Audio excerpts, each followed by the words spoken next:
और बहुत अहम रक्षा मंत्री का ये दौरा हो जाता है। एक और सीमा पर तनाव कम करने के लिए सैन्य स्तर की बातचीत का दौर जारी है। वहीं दूसरी ओर देश के दिग्गज नेता लद्दाख के दौरे पर है। राजनाथ सिंह का ये दौरा कई मायनों में बहुत खास माना जा रहा है।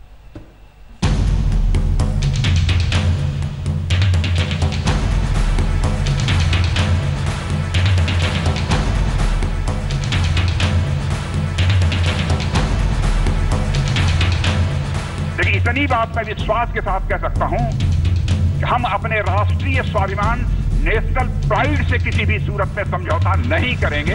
यह हम आपको भरोसा दिलाते हैं, हम आपको विश्वास दिलाते हैं।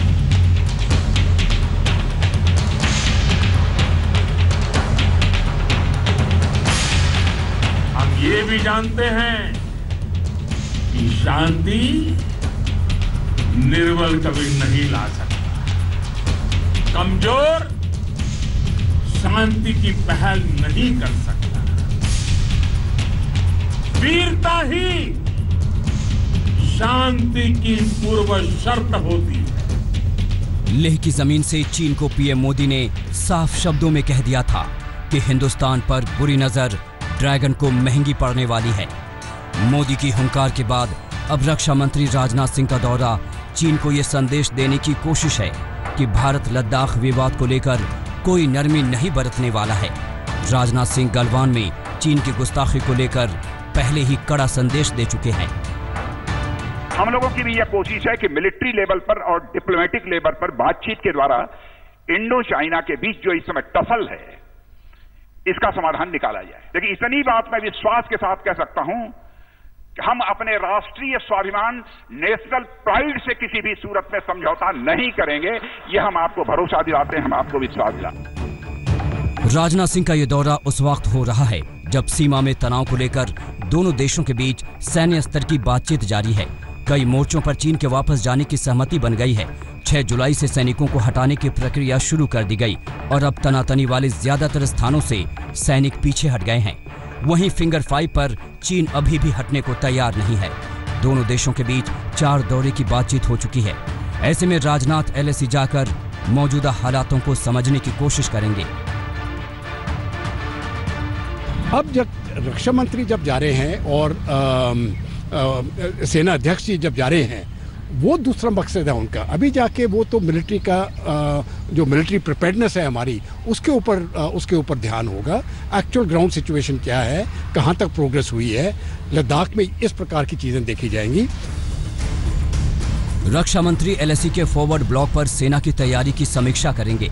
राजनाथ सिंह इससे पहले कई बार दिल्ली में सेना प्रमुख, चीफ ऑफ डिफेंस स्टाफ के साथ बैठक करके बॉर्डर पर हालात का जायजा ले चुके हैं। वहीं तनाव के बाद ही राजनाथ सिंह ने रूस का दौरा किया था, जहां रूस के साथ हथियारों को लेकर कई डील को मंजूरी मिली थी। वहीं कई पुरानी डील में हथियार जल्दी देने को लेकर भी सहमति बनी थी। इसी दौरान भारत ने लद्दाख सीमा पर युद्धाभ्यास किया और कई खतरनाक फाइटर जेट और सैन्य सामानों की तैनाती कर दी, जिसने चीन की अकड़ को ढीली करने का काम किया।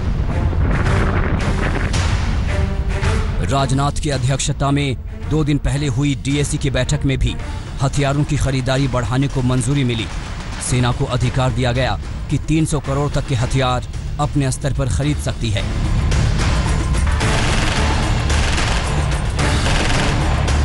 यानी भारत चीन के इतिहास और चालों को देखते हुए कोई ढिलाई देने के मूड में नहीं है। चीन की हर गुस्ताखी का करारा जवाब देने की तैयारी है। मंजीत नेगी के साथ अभिषेक भल्ला, आज तक। अभिषेक भल्ला हमारे साथ इस वक्त लगातार जुड़े हैं। अभिषेक, रक्षा मंत्री 14 कोर कमांडर से भी मुलाकात करेंगे, क्योंकि जिस तरह की प्रक्रिया चल रही है, खुद लेफ्टिनेंट जनरल हरिंदर सिंह ही इस पूरी बातचीत को आगे बढ़ाए हुए हैं अभी तक। जी बिल्कुल, जितने सीनियर आर्मी के ऑफिसर्स हैं उनसे बातचीत की जाएगी, चाहे वो कोर कमांडर हों, और एक ग्राउंड असेसमेंट रक्षा मंत्री को मिलेगा अभी जो स्थिति है। और अभी फिलहाल जो है फोकस डिसएंगेजमेंट पे ही रहा है, जैसे कि हम रिपोर्ट करते आ रहे हैं। और ये ज़रूरी होगा कि रक्षा मंत्री को एक फर्स्ट हैंड अकाउंट मिलेगा कि वो जो पिछली कोर कमांडर लेवल मीट थी उसमें क्या बातचीत हुई। 15 घंटे चली थी वो मीटिंग, और उसी में एक रोड मैप तैयार किया गया था डिसंगेजमेंट का।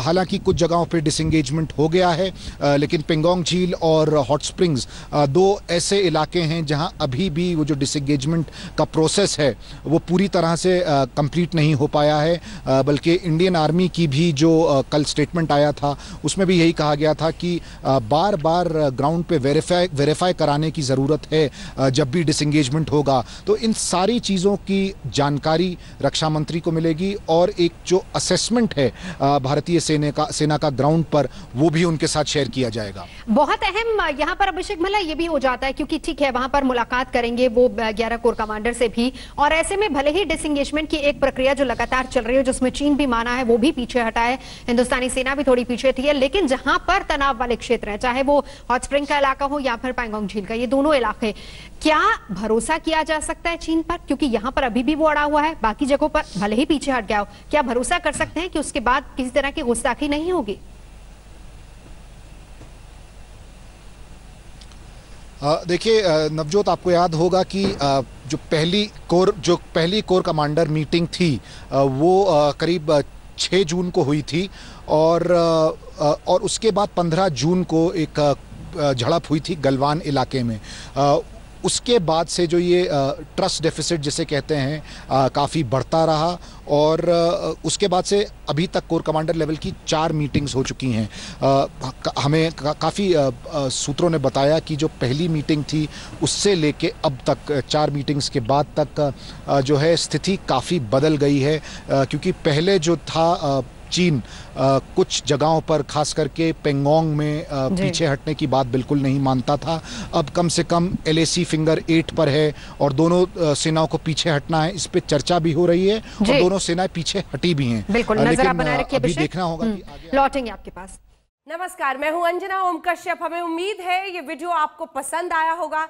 लेटेस्ट खबरों के लिए यूं ही देखते रहिए आज तक और इस वीडियो के पसंद आने पर लाइक, शेयर एंड सब्सक्राइब करना ना भूलें।